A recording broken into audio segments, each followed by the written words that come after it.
Welcome everybody to the webinar. Let's wait for a couple of minutes or seconds for there are some people joining in. So let's start the webinar in a minute. So, how's been your day, Thomas?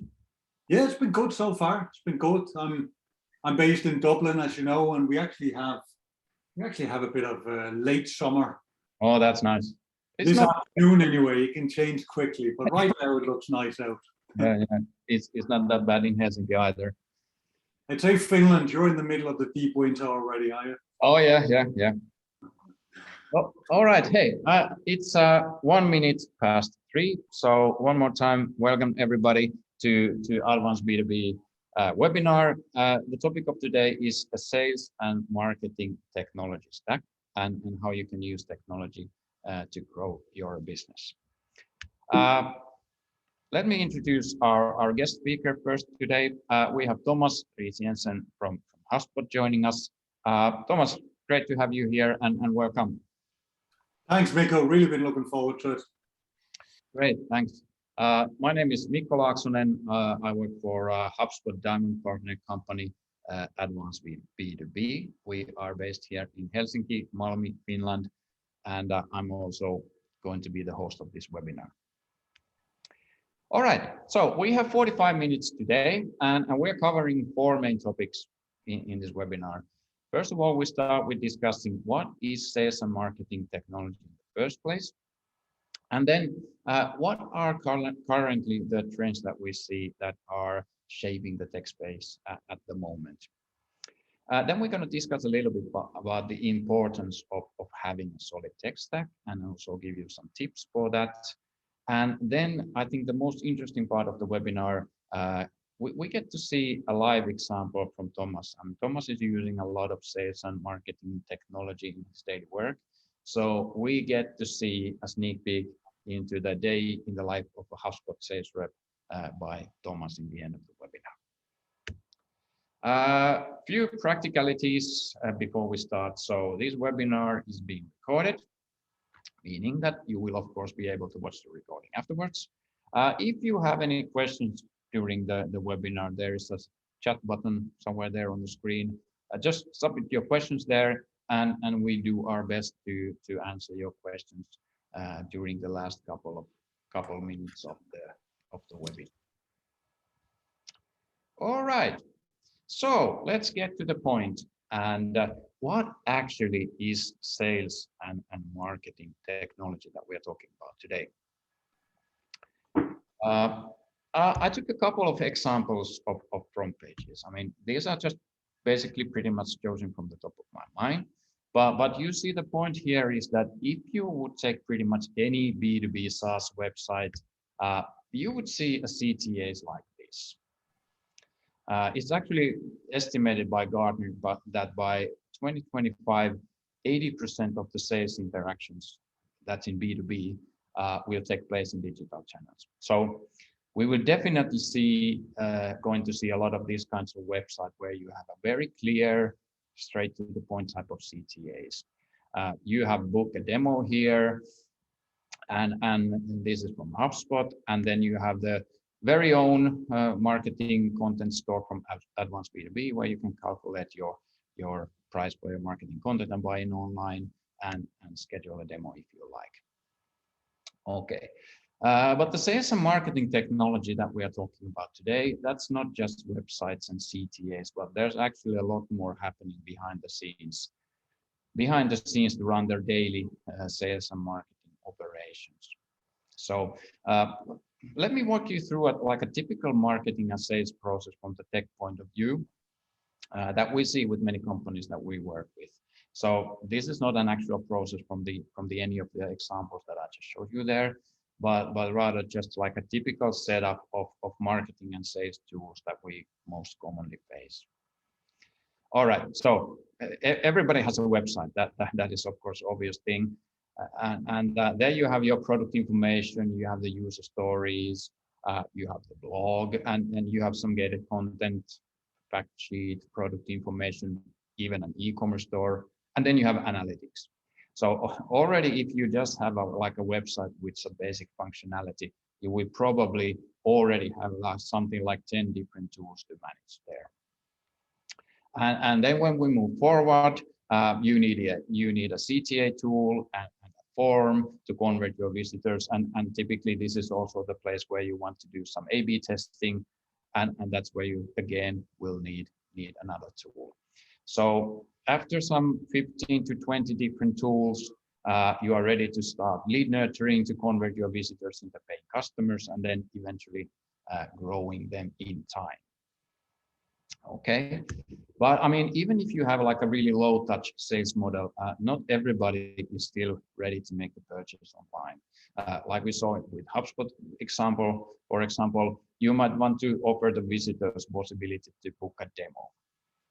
Okay, so there you will need some kind of calendar application that you can also use if you do sales in a more high touch approach. So we are going to see this in more detail in Tomas's part, but just mentioning here that at this point, again, you'll add something like 10 new tools to the process, including like a prospecting tools to find your ideal customers, sales email automation to automate some of your sales outreach, personalized video, meeting tools, and then finally like a quote handling and signatures. They can also be handled in digital channels.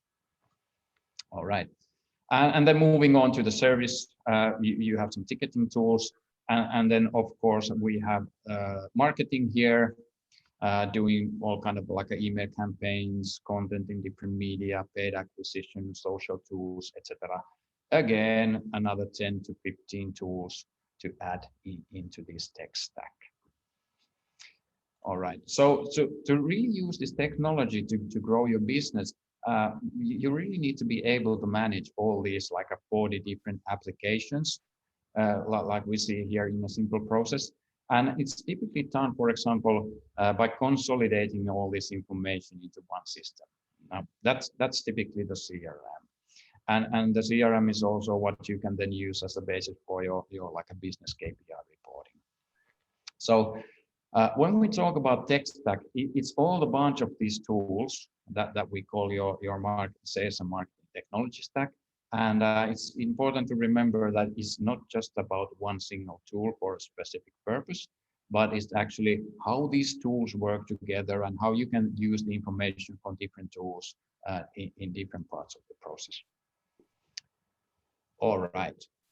Yes, but hey, now that we are pretty clear on what is marketing and sales tools, I'm actually going to let Tomas jumping at this point. And Tomas, what do you think? What are some trends that you see that are shaping the tech space at the moment? Yeah, thanks, Mika. I'll be delighted to talk about that. I'll just take over the screen share. Do you see my screen now? Yep. Perfect. Good stuff.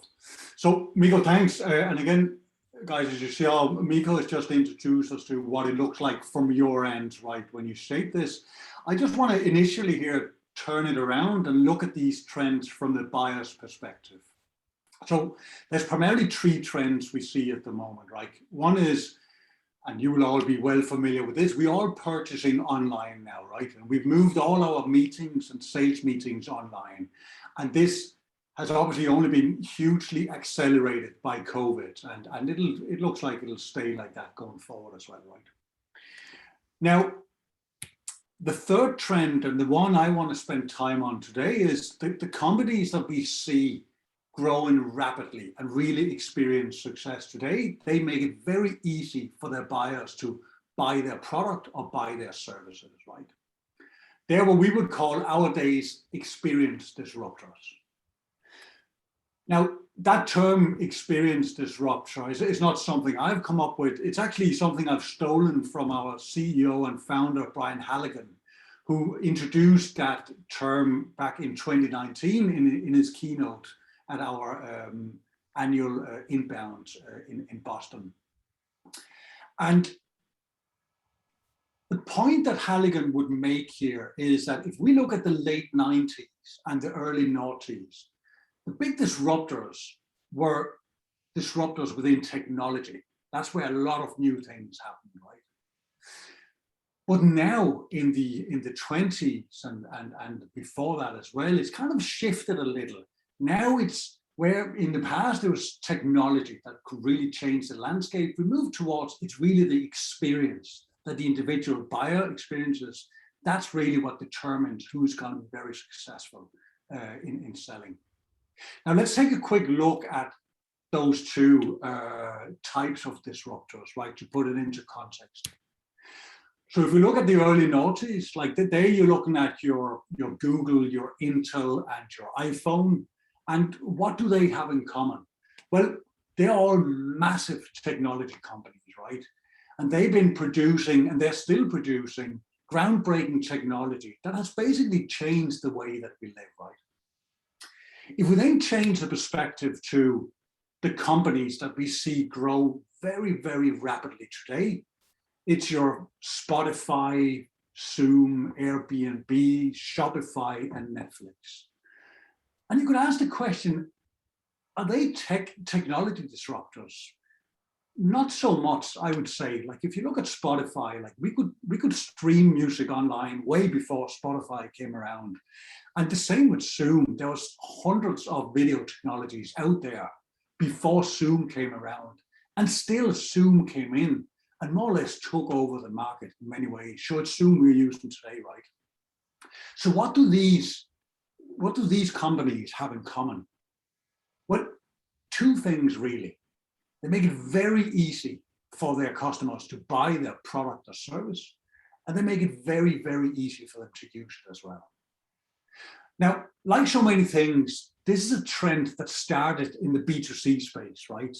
And it has since then passed into the B2B space that I know a lot of you listening in today work in, right?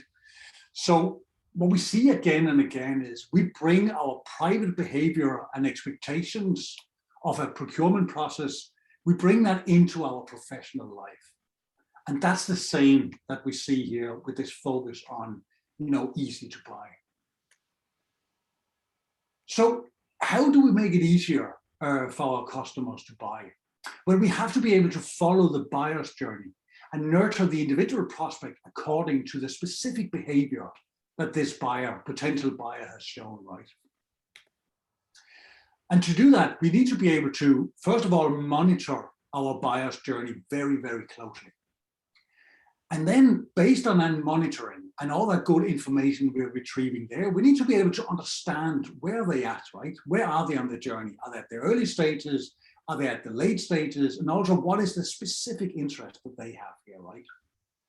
And then when we gather that information, we need to be able to use it. We need to be able to nurture these prospects, these buyers then, according to all that good info we have.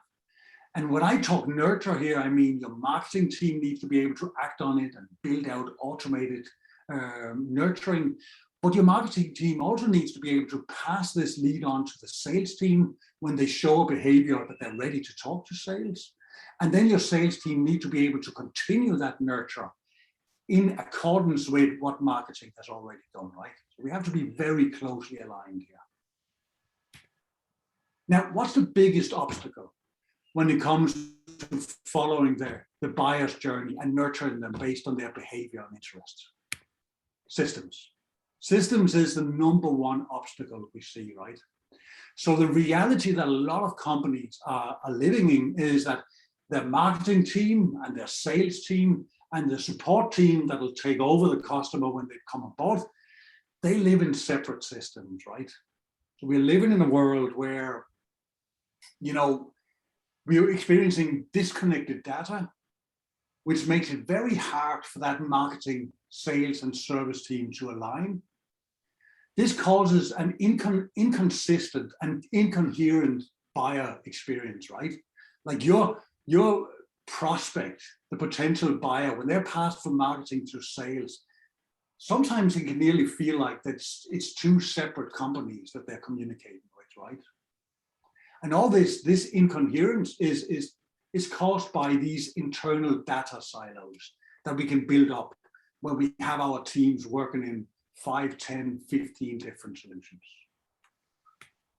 So because the buyer's journey or the buyers, they search towards companies that make it easy for them to buy.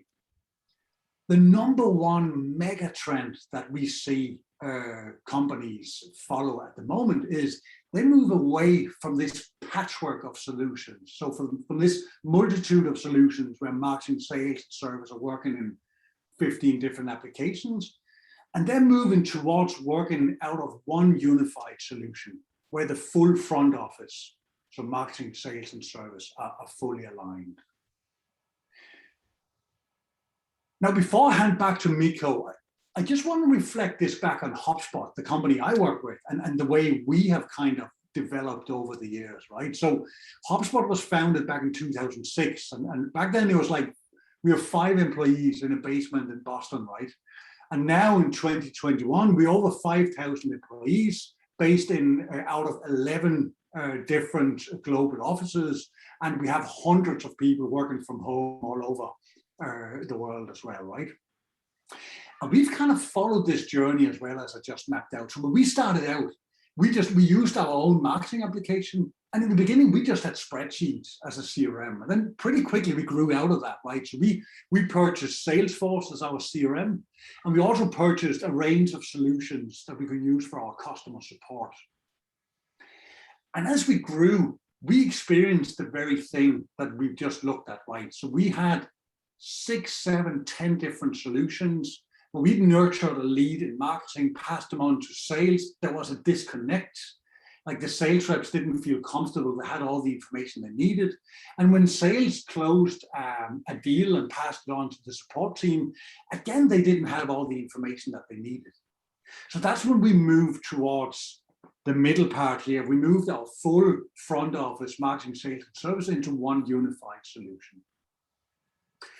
Right, Mikko, I'm going to pass back to you to talk the next point here. Thanks so much. It was really interesting to see that it's not just what you sell, but actually how you sell. And there of course, you have a lot of tools to facilitate that in digital channels. And also interesting to see that, you know, how Hubspot has transformed from being just like a marketing application into a platform where you can really consolidate all the front office processes. Let me share my screen to continue. All right. And that's a good point. Just while you get your the screen share up there, like that, it's a journey we have taken, we've consolidated, and obviously the products that we provide have followed that journey, right? We've tried to build that out since we saw those challenges ourselves in the way we worked. Yeah. All right. Hey, thanks, Thomas. And but you know, it can be sometimes that you end up in a situation where your tech stack is not as aligned and not as solid as you would like it to be. And well, I think that this fact is alone and already quite self-explanatory. I mean, the app turnover for a mid-sized company within a 2-year period is almost 40%. Now, what that means that from the apps that you have in use today, like in 2 years, 40% of them are being replaced or simply are not just used anymore. And that's a huge figure. And if you think of the processes we discussed earlier with all the applications connected with each other along the customer journey, it's very difficult to keep up a solid setup if you have it in a constant change all the time. And yeah, so now that we've been talking 20 minutes about technology, I guess it's fair thing to ask that why should you care about this? I mean, why should you care about having a solid tech stack? Well, obviously, and not surprisingly, since we're having this webinar, there are some reasons, and these are again taken from the companies basically that we work with and the reasons that we see. And if you have an unsolid tech stack, first of all, it would cost you money.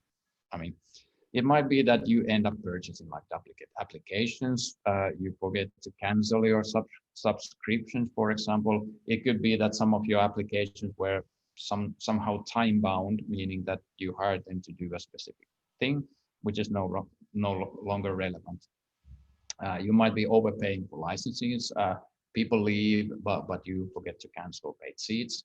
or it could be that your marketing people are cleaning up the database, but then they forget to align the pricing of the tools. That if you have some contact tier pricing tools, you should then align these pricing accordingly, not to pay extra costs. Security risks. Well, that is obvious. Like if you don't have a systematic way to manage your tech stack, it can really be a security risk. You might forget if your ex-employees, for example, still have access to your systems, and you lose track of what data has been transferred between the system. And this is especially important if you have some integrations between different applications, for example. And then if you have an unsolid tech stack, eventually things tend to get a bit messy and unproductive. People stop following the agreed processes. They start doing the same things differently. For example, you might have 10 different sales reps, each of them doing the sales opportunities in a different way in the CRM.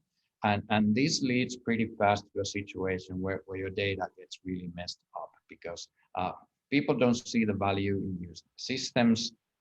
And that's really a crying shame, because your tools should do exactly the opposite. I mean, the tools are there to help you do your job more effectively and better.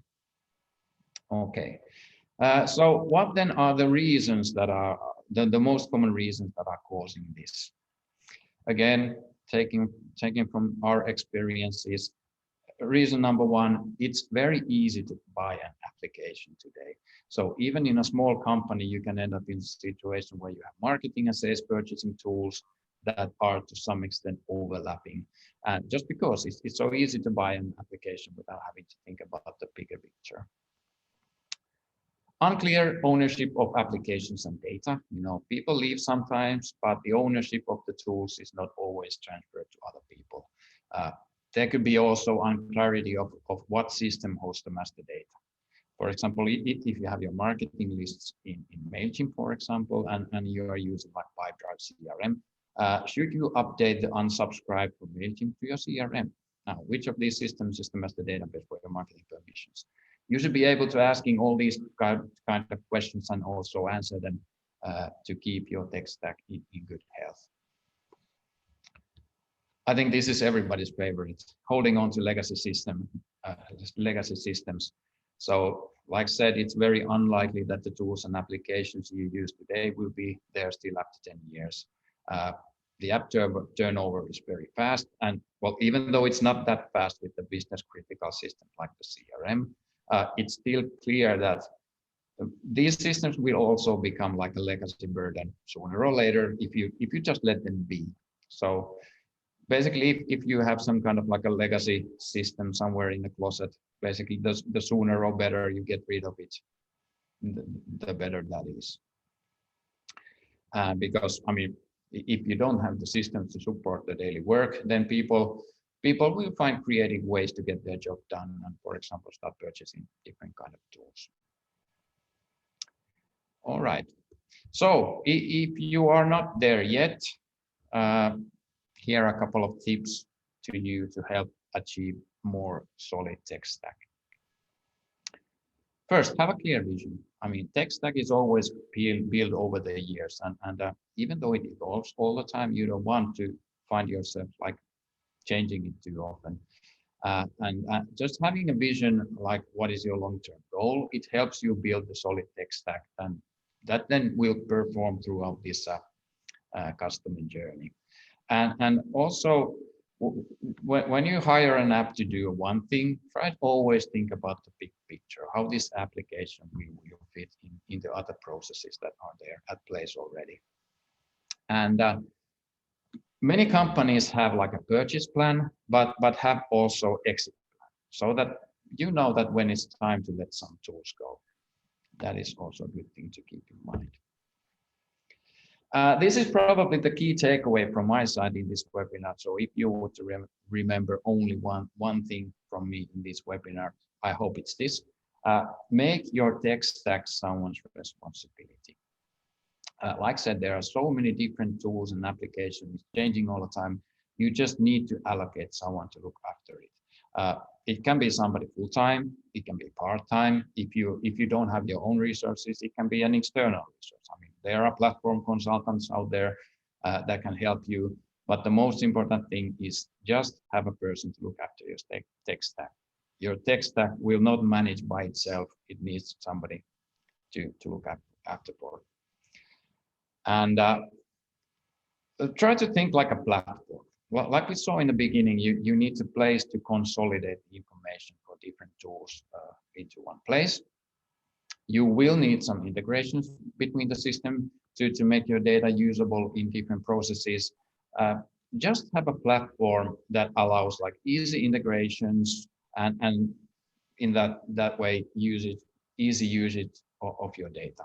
Now, HubSpot, for example, is exactly this kind of platform.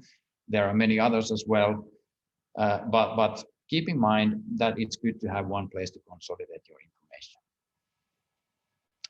All right. I think that with that said, we can move on to the most interesting part of the webinar, and where we get to see how Tomas is using technology in his daily work to enable like better growth. So Tomas, I'm handing over to you, and please, could you uncover the day in the life of a HubSpot sales rep, please? Yeah, sure. I'll be delighted to. I'll take over this share here as well. Before I jump into it, I suppose I just want to jump back to what Mikko ended on there. Like, I think it's such a good point. Like, when you choose that tech stack, whatever you end up going with, make sure to have a clear vision, right? Like make sure to have a North Star that you're working towards. That'll make it easier for you when you make these decisions, when your employees and other decision makers come around and ask, we should add this, we should add that. And that, like, working on a clear vision like that, that's not necessarily easy. Like, that's why it can be fantastic to involve, like, the likes of Mikko or a consultancy house like Advanced B2B, right, that can assist you on that, because that is a big project and a big enough process in itself. Now, yeah, so what I love to do now is just, we kind of talked about, you know, the theory behind it, why do we do it?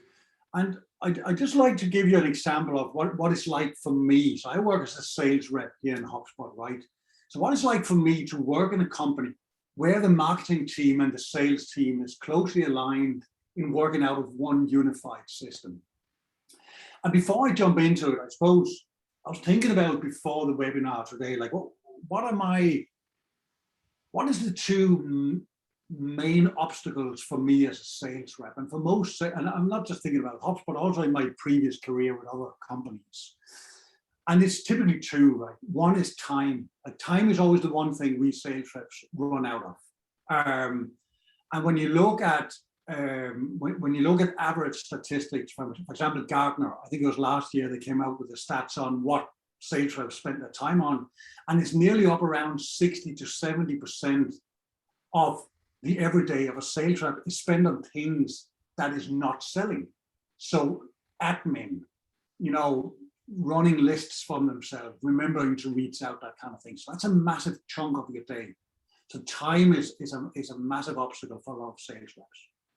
The other thing that is a big obstacle is when a sales rep receives leads from a marketing department, very many companies, and you might be able to recognize that yourself, like many companies will experience, these sales reps don't really follow up on them. They don't trust them.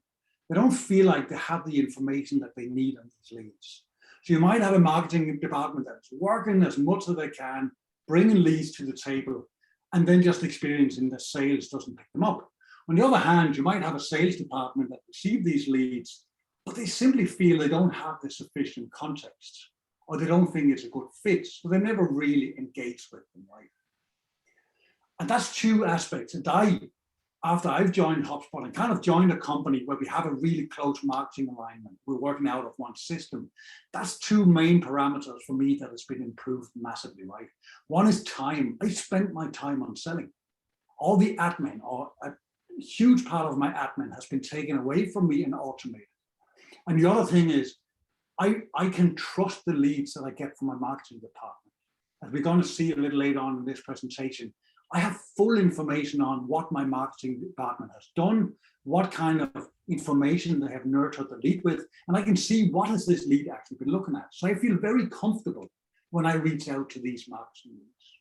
And again, this is only possible because something as simple as we're working out of one system where we can see everything. All data is, we're able to access all data. Okay, so let's look at, concretely, what does my everyday look like? Well, the first thing I want to show you is just a screenshot from my calendar. And as you can see, I'm all about color coding. And the one color you want to pay attention to here is green. That's all my sales meetings, I would color green. Now, I'm not going to ask you to count how many there are, but I can let you know there's 17 meetings there for that particular week. I think, as far as I remember, it's a screenshot from back in July I'm showing you that. Now, 17 meetings, 7 of them is just ongoing meetings with companies that I already have a conversation with, right? So let's ignore them and just spend our time on the 10 other meetings. And those are what I call new auto-booked sales meetings, right? So when I came in Monday morning that week, these 10 meetings were sitting in my calendar waiting for me, right? They were automatically booked for me. Now, before we jump in and have a look at what did that process look like? How did we get to that happening? I just want to press pause for a minute and talk about when you don't have a marketing team that can book this for you, how much time do you as a sales rep actually put into just getting these meetings booked? Now, the stats you're looking at here in the blue box is that's an industry average that we're looking at there, right? I'll just talk you through the numbers we're looking at. So on average, what we see for a sales rep to book 10 sales meetings, he typically needs to receive 20 marketing qualified leads. A marketing qualified lead being, someone has gone to your website, they might have downloaded a white paper on a specific service that you're providing, and then your sales rep has been notified that this person has downloaded that, you should reach out. Again, we see, an industry average is around 50% of these marketing qualified leads, they convert into sales meetings. So we need 20 of those leads in order to arrange 10 sales meetings. Secondly, when a sales rep receives a marketing qualified leads, in average, it takes 6 to 8 touch points before this sales rep actually get that meeting booked. And by touch points here, I mean emails sent, calls where you leave a voicemail, LinkedIn messages sent. So again, 6 to 8 of these has to be performed in average before you actually get in touch with them and book the meeting. Now let's run a calculation here. If we say each of these touch points takes an average 5 minutes, then we're looking at my effort in order to book 10 sales meetings. I would need to reach out to 20 marketing qualified leads.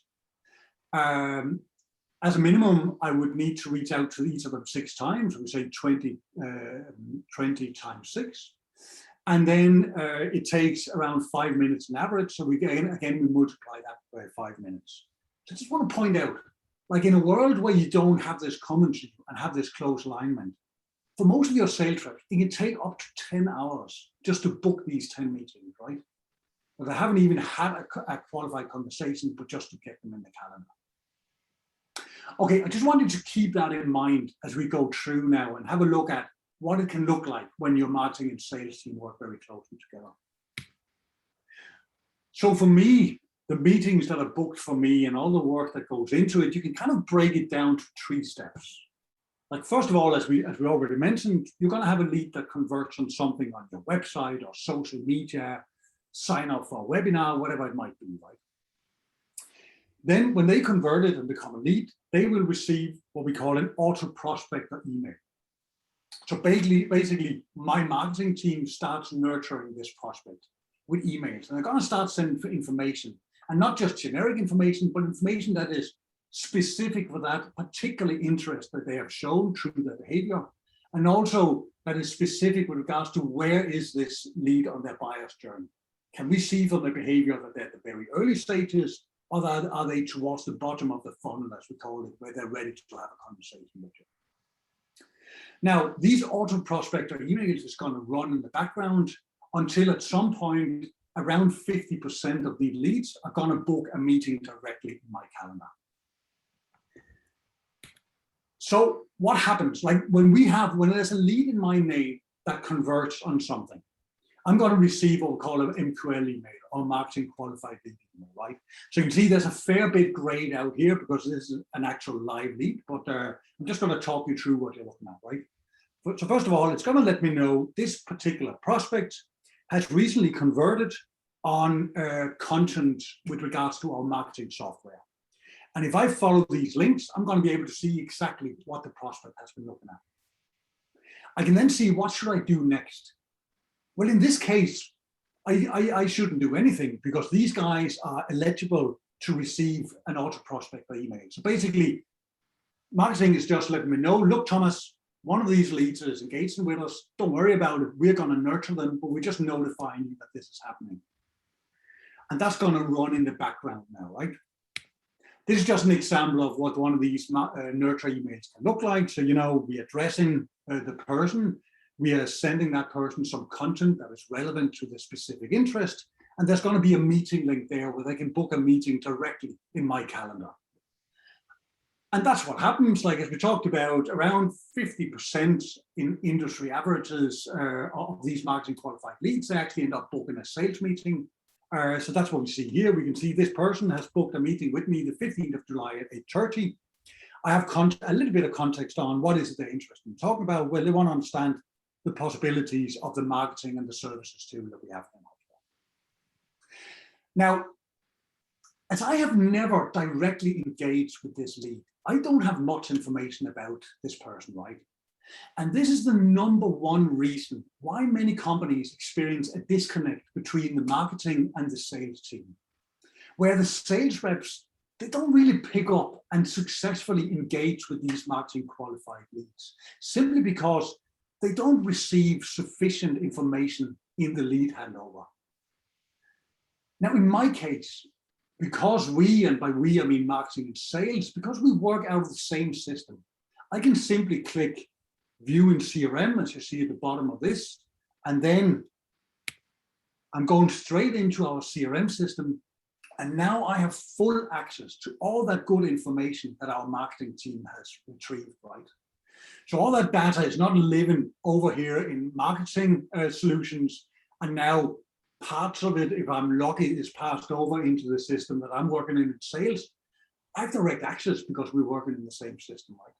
So what I typically do is when I receive one of these meetings, I quickly jump in and see who am I meeting, Chris Kane, and you see what his role is and see when we last engaged with him. Then I typically want to filter on some specific information, right? And I'm particularly interested in understanding what kind of content has Chris engaged with that he's received from our marketing team. And in this case, I can see he's downloaded a white paper on how to organize his support team. And I can also see he's attended a webinar on marketing automation. So, a lead I've never even looked at. After a few minutes of looking at this lead in my CRM system, setting up a few filters that makes it easy for me to find the information that is relevant for me, I have a really good understanding of what is it Chris wants to talk about when we meet 8:30 the next day.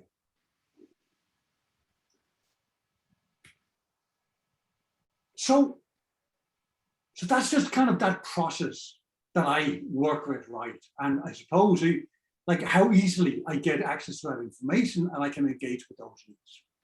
Now, obviously, and I'm sure some of you have thought of this already, like some of these leads that come through to you, they have ticked off that they don't want to receive any marketing information, right? With the new GDPR ruling, well, I shouldn't say new, it's been with us for a few years now, it's very easy for people to opt out of that, right? So we have a workaround for that as well, right? The same procedure. I have a lead that has converted on a piece of content. I received that marketing qualified lead email that we talked about at the top. But instead of this time letting me know that marketing nurturing them, it just lets me know, Thomas, you need to reach out to this lead directly because they've opted out of marketing communication. And that's when I start what we call an email sequence. So the first thing I do, the same thing again, I jump into the CRM, I have a quick look, what is this lead is interested in? And then I start the email sequence. So an email sequence is basically just a set of templated emails that I have built out based on the specific interests that my leads can have, right? In this case, we're looking at here, you can see I have a first email that I sent to them. Then the day after, I have a task reminder that is, popping up for me automatically in the CRM system, reminding me, Thomas, remember to call this lead that you sent the first email to yesterday. Then if I don't get through to the lead on the phone, and if they don't respond to my email, 3 days later, the next email is sent, and so on. Now, there's a couple of things I want to point out here, right? As we talked about a little earlier on, when you receive one of these leads, it takes 6 to 8 touch points before you get a meeting booked with them. Another stat you will find with Gartner as well is, in average, sales reps, they give up after the third try. So there's obviously a discrepancy there, right? We know it takes 6 to 8 touch points. Most of us give up after third try. So there's a lot of relevant leads that we never get in touch with. Again, that's what this kind of software helps you with, right? We have a sequence that is running in the background. I always have it set up so I reach out a minimum of 8 times. So at least we have that covered. We're setting ourselves up for success there, right? Okay, and the result is the same. Around 50% of these leads are going to book a meeting with me in my calendar. I do my research on the CRM and I'm ready to run that conversation. So, nearly finished here. I'm just doing a time check. Just summarize that part. As I mentioned at the top of the call, the main challenges we have as sales rep is time and trust in the leads that we receive, right? In this case, I came in that Monday morning, there was 10 new meetings booked in my calendar. In the old world, I would have spent 8 to 10 hours just getting them in the calendar. Now, these were just all living there, and I done little to no work whatsoever. And I was fully ready to have the conversation. I had all the information I needed directly in the CRM system. And again, why is this possible? Well, it's possible because I work in a company where our full front office, marketing and sales and service as well, as we haven't talked about today, but marketing and sales, we work in the same system. All right, Mikko, I'll hand over to you. I believe we have a few minutes left for any questions that might have come in. Thanks, Thomas. I mean, that really opens up the eyes that if you would do all the like meeting scheduling and digging all the information manually, I mean, it would be like a huge amount of time off the actual sales work. So it's really like a surprising how much there is this kind of work involved in sales. For many sales reps, it's more than 50% of their time. Yeah. It's a big one. Yeah. So let me go back to. All right. Well, we have a couple of minutes time left. So let me check if there's been any questions. Where is that? At least I have one question. Sure. I mean, I bet there's a lot of companies in the audience who might be now thinking that how could they optimize the use of their marketing and sales tools, but it might be difficult to decide where to choose from because there's so many options available. So what would be your advice in approaching like finding the right tools? Yeah, it's a good question, Mikko. Like obviously, you need to do something, but where do you start, right? There's a couple of things I would consider, right? Like first of all, I would focus on make sure you focus on to find the bottlenecks, right?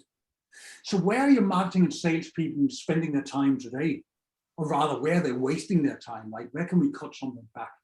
And is there any repetitive data entry task that you could automate, right?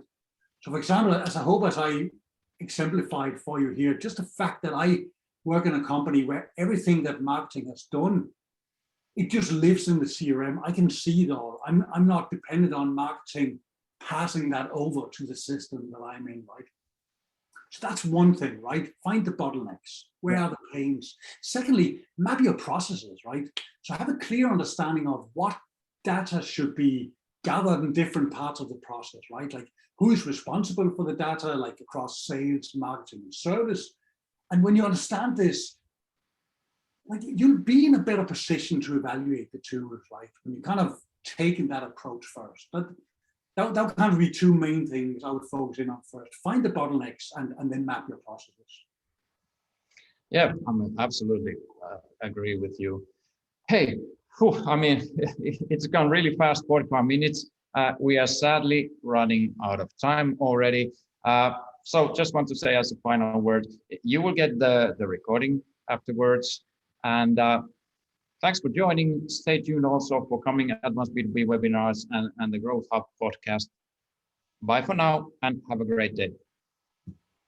Cheers.